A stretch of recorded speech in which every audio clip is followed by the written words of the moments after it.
ನಾನು ಯಾವತ್ತೂ ಬಿಗ್ ಬಾಸ್ನ ಬಗ್ಗೆ ಯೋಚನೆ ಕೂಡ ಮಾಡಿರಲಿಲ್ಲ. ಈ ಹಿಂದಿನ ಸೀಸನ್ಗಳಲ್ಲಿ ಹೆಸರು ಕೇಳಿ ಬರ್ತಿತ್ತು. ಹಿಂದಿನ ಸೀಸನ್ಗೆ ಸಂಪರ್ಕ ಮಾಡಬೇಕು ಅಂತ ಕೂಡ ಇದ್ರಂತೆ, ಆಗ ಸಂಪರ್ಕಕ್ಕೆ ನಾನು ಸಿಕ್ಕಿರಲಿಲ್ಲ. ಹಾಗೆಲ್ಲ ಇತ್ತು. ನನಗೆ ಫಸ್ಟ್ ಕಾಲ್ ಬಂದಾಗ ಅಜಯ್ ಸಿಂಹ ಅಂತ ಯಾರೊಬ್ರು ಫೋನ್ ಮಾಡಿದ್ರು. ನನಗೆ ಗೊತ್ತಿಲ್ಲ, ಬಹುಶಃ ಆ ವ್ಯಕ್ತಿ ಅಲ್ಲದೆ ಬೇರೆ ಯಾರು ಫೋನ್ ಮಾಡಿದ್ರು ನಾನು ಒಪ್ಕೊಳ್ತಿರ್ಲಿಲ್ವೋ ಏನೋ.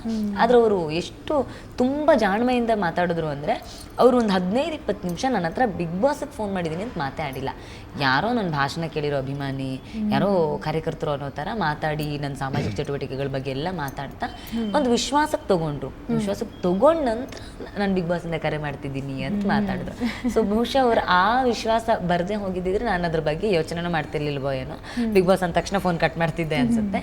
ಸೊ ಅದಾದ ನಂತರ ಯಶವಂತ್ ಸರ್ ಅಂತ ಒಬ್ಬರು ಬಹಳ ಅದ್ಭುತವಾಗಿ ಮೊದಲನೇ ಮೀಟಿಂಗ್ನಲ್ಲೇ ನಾನು ಏನು ಪ್ರಶ್ನೆ ಕೇಳಬೇಕು ಅಂದ್ಕೊಂಡಿದ್ದೆ ಆ ಪ್ರಶ್ನೆಗಳನ್ನ ನಾನು ಕೇಳೋಕ್ಕಿಂತ ಮುಂಚೆನೇ ಉತ್ತರ ಹೇಳ್ಬಿಡ್ತಿದ್ರು. ಸೊ ಅದೊಂದು ನನಗೆ ಕೊಟ್ಟ ಒಂದು ಸ್ಪಷ್ಟನೆಗಳಿದೆ ಅಲ್ಲ, ಅದೆಲ್ಲ ನನಗೆಲ್ಲ ಒಂದು ಕಡೆ ಧೈರ್ಯ ಕೊಡ್ತು. ಹಾಗಾಗಿ ಒಪ್ಕೊಂಡೆ. ಹಾಗೆ ಎಷ್ಟೊಂದು ಜನ ನಿಮ್ಮನ್ನ ಪತ್ರಕರ್ತೆಯಾಗಿ ಅಥವಾ ಹೋರಾಟಗಾರ್ತಿಯಾಗಿ ನಿಮ್ಮ ಮಾತುಗಳನ್ನ ಕೇಳಿದ್ರು. ಹೋರಾಟಗಾರ್ತಿಯಾಗಿ ಚೈತ್ರ ಅವರು ಹೇಗೆ ಅಂತ ಎಷ್ಟೊಂದು ಜನಕ್ಕೆ ಗೊತ್ತಿತ್ತು. ಆದರೆ ಅದೇ ಜನಕ್ಕೆ ಬಿಗ್ ಬಾಸ್ ಮನೆಯ ಮೂಲಕ ನಿಮ್ಮ ವ್ಯಕ್ತಿತ್ವದ ಬೇರೆ ಪದರಗಳನ್ನ ನೋಡೋಕ್ಕೆ ಒಂದು ಅವಕಾಶ ಸಿಕ್ತು.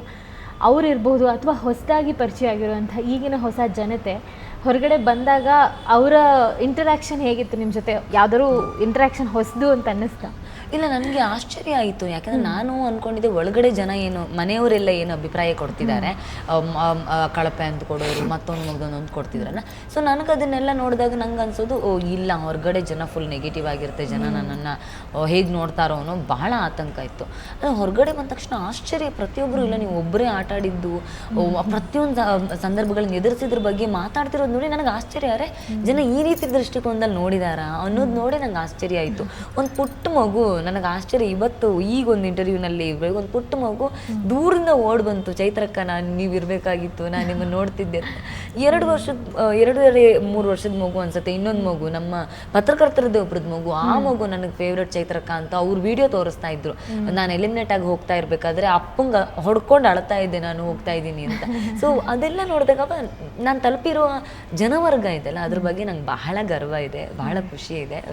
ಒಂದು ಹೊಸ ಒಂದು ಹಬ್ಬದ ಸಂಭ್ರಮ ನನಗೀಗ. ಅದೇ ಸಂಕ್ರಾಂತಿ ಟೈಮ್ಗೆ ನೀವು ಇವಾಗ ಫುಲ್ ಬ್ಯುಸಿ ಆಗಿದ್ದೀರಾ, ಹಬ್ಬದ ಸಂಭ್ರಮನೇ ಅದೊಂಥರ. ನಿಜ. ಈಗ ಹಬ್ಬ ಅಂತ ಮಾತಾಡ್ತಾ ಇದೀವಿ, ಆದ್ರೆ ಹಂಗ್ ನೋಡಕ್ ಹೋದ್ರೆ ನೀವು ಬಿಗ್ ಬಾಸ್ ಮನೆಯೊಳಗೆ ಹೋದಾಗ ಮೊದಲು ಹೋಗಿದ್ದು ನರಕಕ್ಕೆ.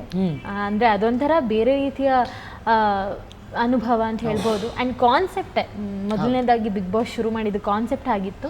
ನರ್ಕದಿಂದ ಆಮೇಲೆ ಎಲ್ಲರೂ ಒಂದೇ ಮನೆಯಲ್ಲಿ ಉಳ್ಕೊಳ್ಳೋ ಹಂಗಾಯಿತು.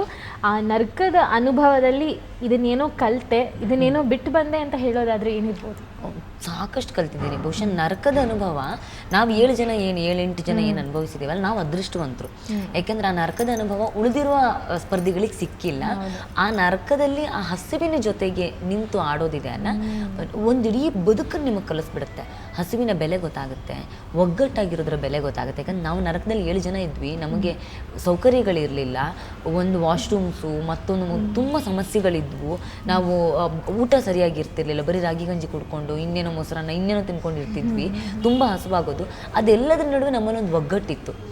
ಆಟ ಅಂತ ಬಂದಾಗ ಸ್ವರ್ಗದವ್ರಿಗಿಂತ ಚೆನ್ನಾಗಿ ಆಡಬೇಕು, ಗೆದ್ದು ಬಿಡಬೇಕು ಅನ್ನೋ ಛಲ ಇತ್ತು. ಸೊ ಹಸಿವು ಮತ್ತು ಸಂಕಷ್ಟ ಮನುಷ್ಯನನ್ನು ಒಗ್ಗಟ್ಟಾಗಿಡುತ್ತೆ ಮತ್ತು ಸಂಕಷ್ಟವನ್ನು ಎದುರಿಸೋದಕ್ಕೆ ಇನ್ನೊಂದಷ್ಟು ತುಂಬುತ್ತೆ ಅನ್ನೋದು ನಾನು ಆ ನರಕದಿಂದ ಕಲಿತೆ. ಬಹುಶಃ ಸ್ವರ್ಗದಲ್ಲಿ ಎಲ್ಲ ಸೌಕರ್ಯ ಇದ್ದರೂ ಯಾವಾಗಲೂ ಕಿತ್ತಾಡ್ತಿದ್ರು, ಯಾವಾಗಲೂ ಜಗಳ ಇತ್ತು, ಭಿನ್ನಾಭಿಪ್ರಾಯಗಳಿತ್ತು, ಮನೆ ದೊಡ್ಡದಾಗಿತ್ತು, ಒಬ್ರು ನೋಡಿದ್ರೆ ಒಬ್ರಿಗೆ ಆಗ್ತಿರ್ಲಿಲ್ಲ. ಹಾಗೆಲ್ಲ ಅಲ್ಲೇ ನಾವೇ ಮಾತಾಡ್ಕೊಳ್ತಾ ಇದ್ದಿದ್ದೆ, ಸ್ವರ್ಗ ನಿಜವಾಗ್ಲೂ ನರಕದ ಥರ ಇದೆ, ನರಕ ನಿಜವಾಗ್ಲೂ ಸ್ವರ್ಗದ ಥರ ಇದೆ ಅಂತ. ಯಾಕಂದರೆ ನಾವು ಹಸುವಲ್ಲಿ ಇದ್ರೂ ಕೂಡ ಬಂದಿದ್ದು ರಾಗಿ ಗಂಜಿ ಕುಡ್ಕೊಂಡು ಸ್ವರ್ಗದವರನ್ನ ನಾವೆಲ್ಲ ಕೂತ್ಕೊಂಡು ತಮಾಷೆ ಮಾಡಿ ಕಾಲೆಳಿತಾ ಇದ್ವಿ ಒಗ್ಗಟ್ಟಲ್ಲಿ. ಒಬ್ಬೊಬ್ರು ಎಲ್ಲೆಲ್ಲ ಮೂಲೆಯಲ್ಲಿ ಕೂತ್ಕೊಂಡು ಕೆಲವರು ಅಳೋರು, ಕೆಲವರು ಇನ್ನೇನೋ ಮಾಡೋರು. ಸೊ ಅದೆಲ್ಲ ಒಂದು ರೀತಿಲಿ ನನಗೊಂದು ಆ ಒಂದು ಕಷ್ಟದಲ್ಲೂ ನಗೋದಿದೆ ಅಲ್ಲ, ಅದನ್ನ ನಾನು ಆ ನರಕದಲ್ಲಿ ಕಲಿತೆ ಅಂತ.